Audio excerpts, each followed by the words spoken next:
যাকে শিষ্যরূপে পেয়ে ভেবেছিলাম আর এখন কোনো কষ্ট পাব না, কিন্তু কিছুদিন পরে সেই আমাকে সবচেয়ে বেশি কষ্ট দিয়ে গেল।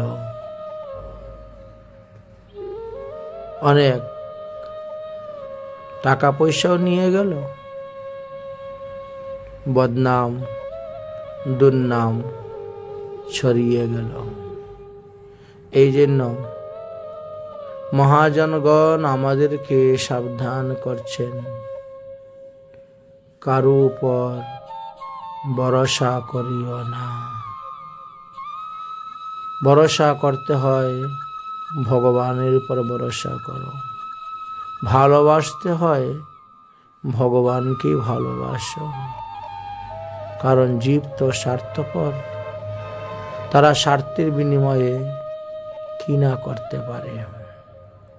সাধুগুরু বৈষ্ণবদেরকে পর্যন্ত তারা ছাড়ে না। তাদের স্বার্থের জন্য তারা সুচ হয়ে ঢুকবে, আর স্বার্থ ফুরালে পরে ফাল হয়ে বেরিয়ে যায়। তাই তো নিজে সাবধান হন, অন্যকে সাবধান করুন।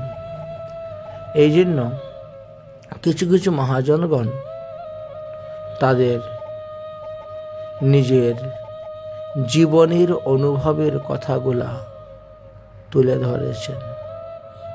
তাই আমিও আজ সেই কথাগুলাই আপনাদের সামনে তুলে ধরলাম।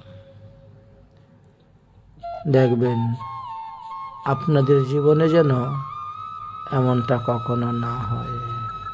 রাধে রাধে।